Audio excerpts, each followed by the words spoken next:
আমরা বাঙালি, তাই ঝড় বৃষ্টি তুফান যাই আসুক না কেন দুর্গাপুজোতে ঘোরাঘুরি কিন্তু একদমই মিস করি না।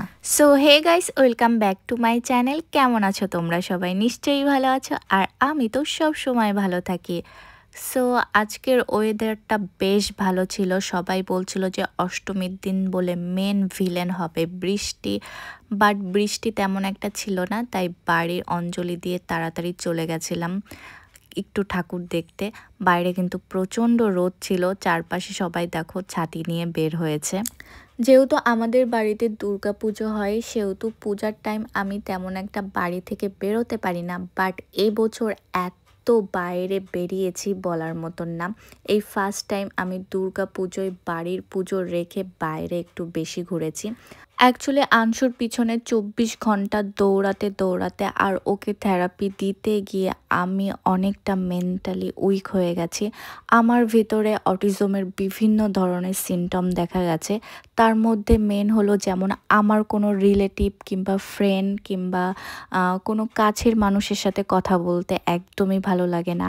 আপন মানুষ দেখলে আমি আরও পালাই। তোমরা অনেকেই জানো যে আমি জয়েন্ট ফ্যামিলিতে থাকি, আর আমাদের বাড়িতে যেহেতু দুর্গা পুজো হয়, সেহেতু দুর্গা পুজোর টাইমে আমাদের বাড়িতে অনেক লোক আসে। সো এইসব লোকজন দেখলে আমি জানি না কেন আমার খুব ভয় লাগছিল, আর আমি তাদের থেকে পালিয়ে পালিয়ে বেড়াচ্ছিলাম। মানে অনেকটা টাইম ঘরে একা থাকছিলাম, না হলে তাড়াতাড়ি পুজো টুজো শেষ করে ঘর থেকে বাইরে ঘুরতে বেরোচ্ছিলাম। আমি জানি না কেন এখন আমার কোনো ফ্রেন্ড কিংবা কোনো রিলেটিভ কিংবা কোনো আপন মানুষদের দেখলে মানে দম বন্ধ হয়ে যায়, যে এখন তারা কি করছেন, করবে কি, বলবে বা কি এমন শুনবে আমার কাছে যে আমার মনটা খারাপ হয়ে যাবে, বা আমাকে কি কারণে ব্লেম করবে। সো এই জন্য আমি একটু কাছের লোকজন কিংবা চেনা লোকজনের থেকে দূরে থাকতে বেশি পছন্দ করি। মাঝে মাঝে আমি আয়নার সামনে দাঁড়িয়ে ভাবি যে আমি কি ছিলাম আর কি হয়ে গেছি। আগে আমি প্রচুর কথা বলতে ভালোবাসতাম, প্রচুর হাসতাম, মানে অকারণে হাসতাম। যেহেতু আমার ফ্যামিলি মেম্বাররা একটু কম কথা বলে, আর আমি ছিলাম তাদের পুরো বিপরীত। সো আমি সবার সাথে কথা বলতাম, সবার সাথে মিশতাম, সব রিলেটিভ ফ্রেন্ড সার্কেল সবার সাথে সারাদিন কথা বলতাম। যখন আমার কাছে কেউ থাকতো না কথা বলার, তখন আমি ফেসবুকে আননোন পার্সনের সাথে কথা বলতাম। সো এরকম ছিলাম আমি। বাট এখন আমার কারোর সাথে কথা বলতে একদমই ভালো লাগে না, না ফ্যামিলি মেম্বার, না রিলেটিভ, না ফ্রেন্ড সার্কেল। যাই হোক, এই জন্য আমি চেনা মানুষের থেকে একটু ভয়ে ভয়ে পালিয়ে পালিয়ে বেড়াই। যদিও এখন পুজোর কারণে সব কিছু বন্ধ রয়েছে।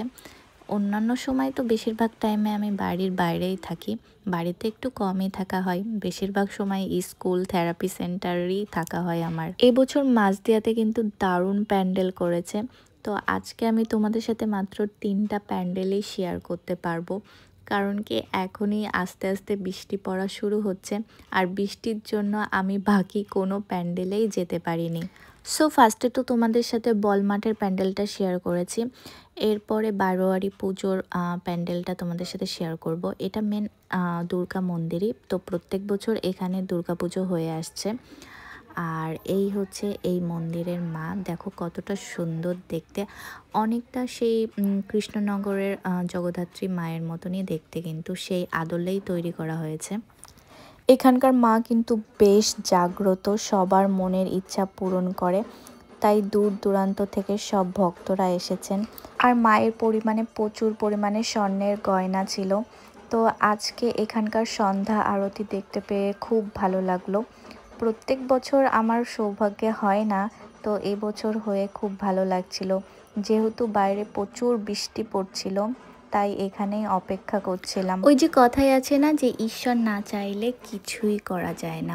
তো ভেবেছিলাম যে যেহেতু অষ্টমী শেষ, সেহেতু কাছে একটু সময় আছে, তাই দুপুরবেলায় তাড়াতাড়ি করে মাঝদিয়ার সবকটা ঠাকুর দেখে আসবো আর ব্লগ করে আসবো। বাট দেখো কি বৃষ্টি শুরু! এত সুন্দর সুন্দর প্যান্ডেলগুলো আমি না পারলাম ঠিক করে একটু ভিডিও করতে, না পারলাম ছবি তুলতে। আংশু ঘুমিয়েছিল, আমার হাতে ছিল মাত্র 4 ঘন্টা। তো ভেবেছিলাম যে 2 ঘন্টার মধ্যে আমি ভিডিও করে বাড়ি চলে আসবো, বাট এই বৃষ্টির মধ্যে দাঁড়িয়েই ছিলাম আমি 3 ঘন্টার মতন, বাট বৃষ্টি থামার নামই করছে না। হয়তোবা এই বছর মাছ দেওয়ার ঠাকুরগুলো দেখা আমার কপালে নেই, কারণ কি এর আগের দিন আমি আনশুকে নিয়ে রাত্রে এসেছিলাম ঠাকুর দেখতে, বাট আনশু এবছর মা দুর্গার মুখ দেখবে না, কারণ কি মা দুর্গার উপর সে রেগে আছে। তো কান্নাকাটি করে বাড়ি চলে গেছিলো। আর অষ্টমীর দিন ভাবলাম যে 2 ঘন্টার মধ্যে সব ঠাকুর দেখে ছবি টবি তুলে বাড়ি যাব, বাট দেখো কি বৃষ্টি। সো আর কি করব, ভিজতে ভিজতে ঠাকুর না দেখে বাড়ি চলে আসলাম। তো তোমাদের কেমন লাগলো আজকের ভিডিওটা অবশ্যই কিন্তু কমেন্টে জানাবে। আর যদি ভালো লেগে থাকে তাহলে লাইক আর শেয়ার করতে কিন্তু একদমই ভুলবে না। তাহলে আজকের মতন এই পর্যন্তই, আবার দেখা হবে নতুন ভিডিওতে।